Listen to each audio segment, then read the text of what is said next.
Marilah kita simak bersama sambutan Presiden Republik Indonesia Bapak Joko Widodo dilanjutkan dengan pemukulan rebana sebagai tanda peresmian pembukaan Muktamar ke-34 Nahdlatul Ulama.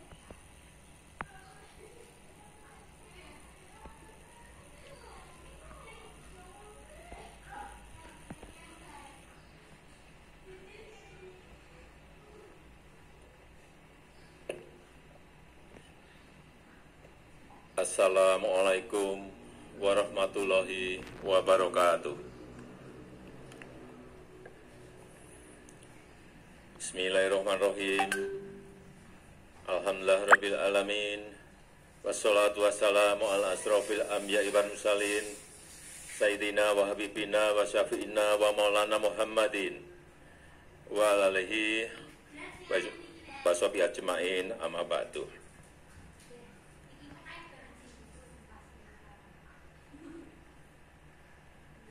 Yang saya hormati, yang saya muliakan Wakil Presiden Republik Indonesia sekaligus Mustasyar PBNU Profesor Dr. Kiai Haji Ma'ruf Amin beserta Ibu. Yang saya hormati, yang saya muliakan Rais Am Pengurus Besar Nahdlatul Ulama Bapak Kiai Haji Miftahul Ahyar beserta seluruh jajaran Syuriah. Yang saya hormati, yang saya muliakan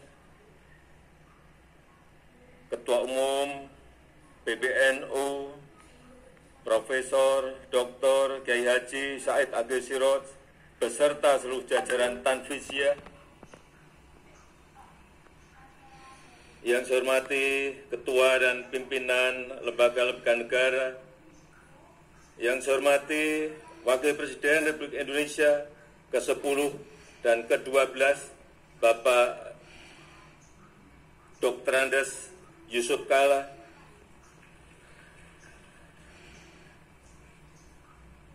Yang saya hormati para Menteri Kabinet Indonesia Maju yang hadir, seluruh jajaran Mustasyar PBNU, yang saya muliakan para kiai, para masyayikh, para alim ulama, Gubernur Provinsi Lampung beserta Bupati dan Wali Kota yang hadir. Yang saya hormati seluruh jajaran pengurus wilayah, pengurus cabang, sampai pengurus ranting NU dari seluruh tanah air, beserta muktamar, hadirin dan undangan yang berbahagia. Pertama-tama, atas nama pemerintah, atas nama masyarakat, atas nama negara, saya menyampaikan terima kasih dan penghargaan yang tinggi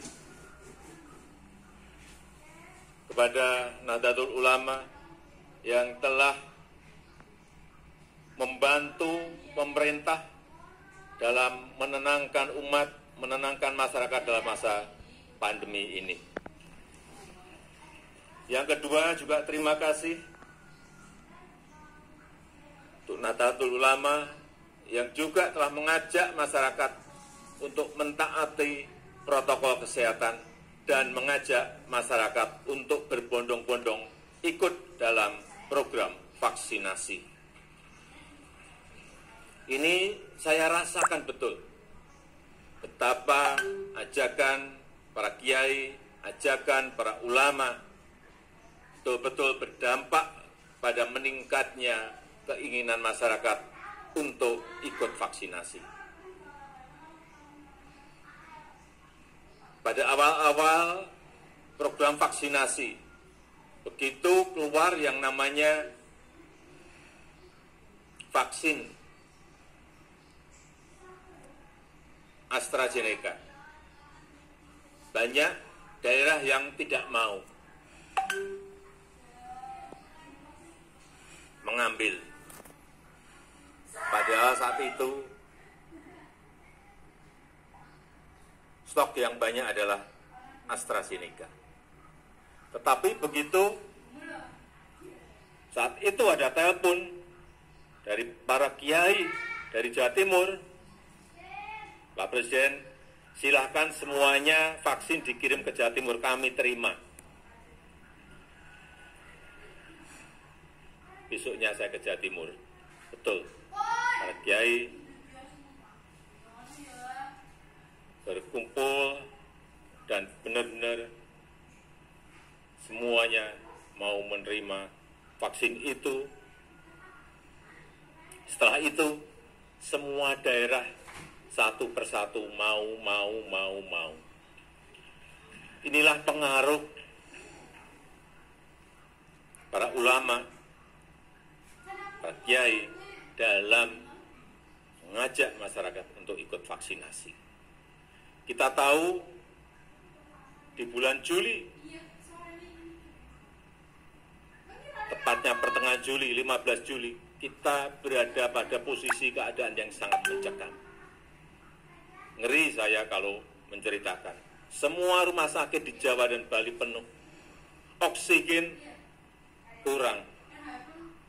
Obat habis, kekurangan. Kasus harian saat itu 56.000. 56.000, sehingga rumah sakit tidak cukup, tidak mencukupi. Di lorong-lorong rumah sakit, semuanya pasien-pasien antri untuk bisa masuk ke ICU.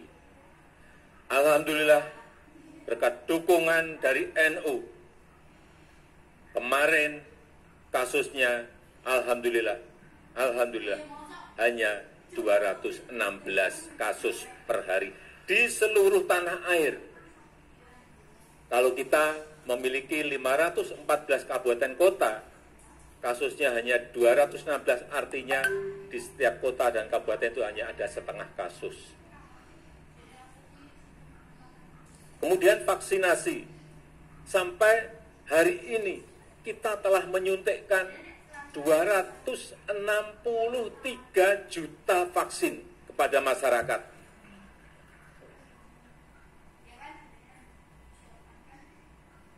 Bapak Kiai bisa membayangkan menyuntikkan kepada 263 juta kali suntikan. Itu sebuah pekerjaan yang sangat rumit, sangat kompleks. Belum membawa vaksinnya ke tempat-tempat yang sangat sulit di atas gunung, ke pulau-pulau kecil, dengan membawa perahu, dengan naik sepeda motor, membawa box untuk pendingin vaksin. Sekali lagi, alhamdulillah, kita sudah mencapai 263 juta, dosis pertama 73,9%, dosis kedua 51,8%. Kita harapkan segera bisa mencapai 70% untuk mengejar agar COVID ini tidak menyebar kemana-mana lagi. Dan juga hari ini telah disuntikkan kepada anak-anak 6-11 tahun sudah 1 juta. Juga kecepatannya sangat bagus sekali, alhamdulillah. Tapi kita tetap harus masih hati-hati, masih harus waspada, karena sekarang muncul varian baru yang namanya Omikron. Telah ada 83.000 kasus di dunia, dan ke negara kita Indonesia juga telah masuk. Sehingga sekali lagi saya sangat mengapresiasi protokol kesehatan didampingi Satgas dalam muktamar ini, dan insya Allah kita semuanya kembali ke daerah masing-masing dalam keadaan sehat. Yang kedua, yang berkaitan dengan ekonomi umat.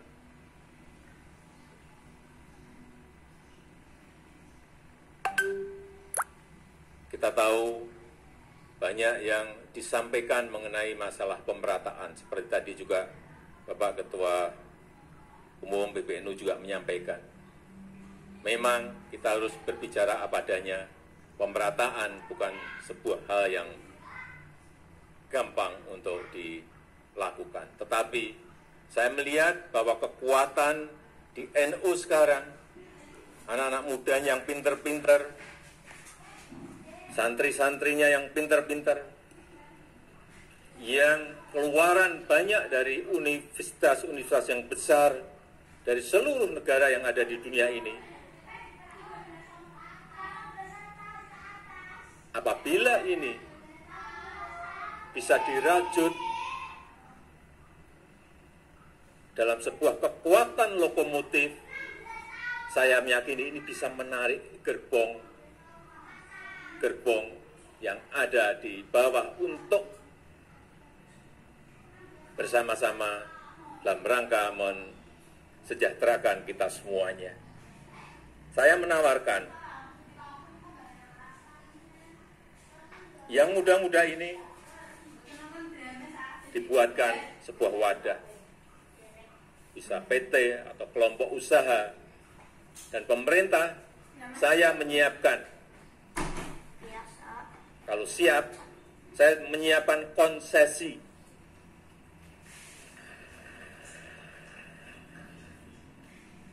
Baik itu yang namanya konsesi, terserah mau dipakai untuk lahan pertanian, silahkan.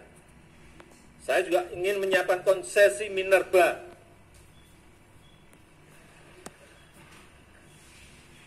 Yang pengen bergerak di usaha-usaha nikel misalnya, usaha-usaha batu bara, usaha-usaha boksit, usaha-usaha koper, tembaga, silahkan.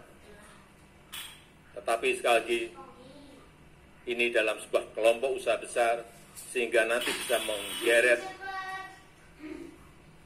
mengajak gerbong-gerbong yang lain untuk ikut menikmati.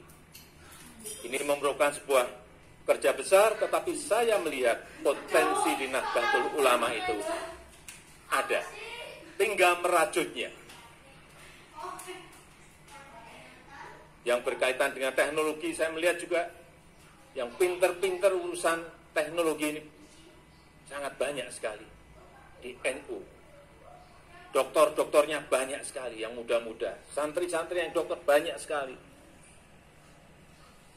Karena apapun ke depan yang namanya teknologi, ini harus, mau tidak mau, kita harus masuk ke sana. Karena kita ingin teknologi ini maslahat bagi umat, maslahat bagi masyarakat, maslahat bagi rakyat. Jangan sampai ini malah merusak, membuat hal-hal yang negatif bagi rakyat kita. 5 tahun yang lalu, saya ingat betul, saya ketemu dengan pemiliknya Facebook, yang namanya Mark Zuckerberg. Saya diajak saat itu main pingpong, tapi tidak ada bola pingpongnya, tidak ada meja pingpongnya. Maka kacamata, Oculus, kemudian main bersama. Sama kayak main pingpong, persis 100%. Tak, tok, tak, tok, tak. Keringetan juga. Dan dia membisikkan kepada saya, Presiden Jokowi, ini baru awal. Nantinya semuanya akan virtual, semuanya akan muncul yang namanya metaverse. Restoran virtual, kantor virtual, wisata virtual, mall virtual. Hati-hati mensikapi ini. Dan NU, karena di dalam temanya berkhidmat untuk peradaban dunia, hati-hati, memang peradaban itu harus kita pengaruhi agar maslahat bagi umat manusia di seluruh dunia, khususnya di negara kita, Indonesia. Nanti semuanya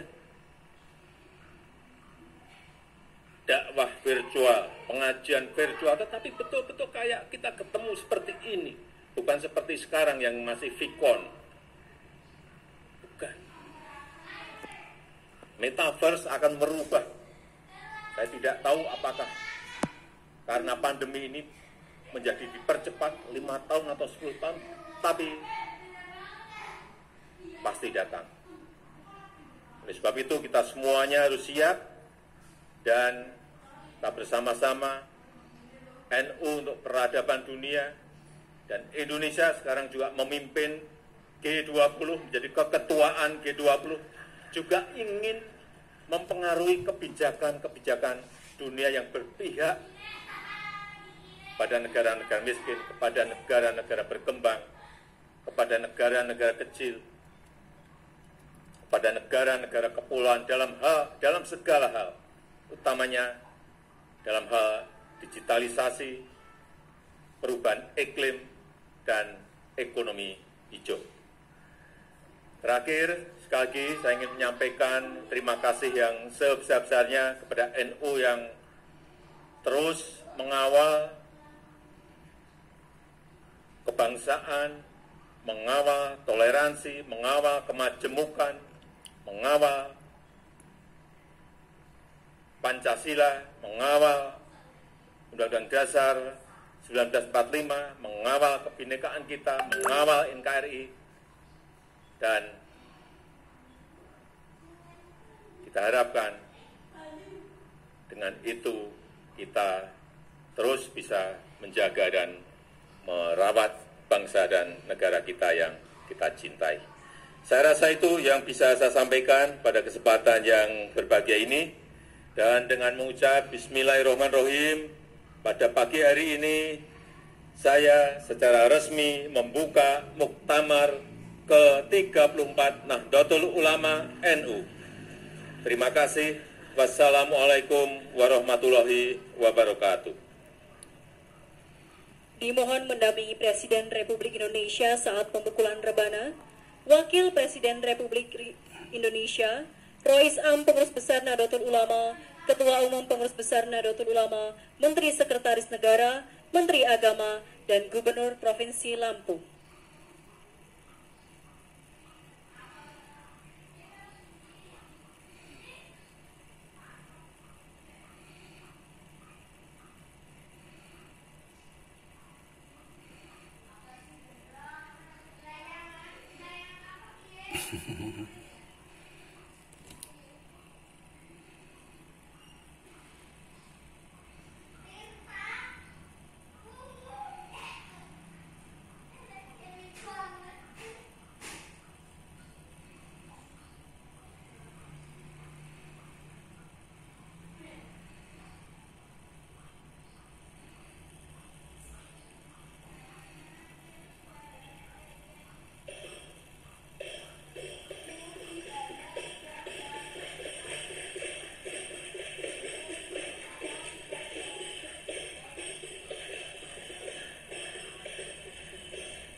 Baik, luar biasa, tepuk tangan yang meriah untuk Nahdlatul Ulama.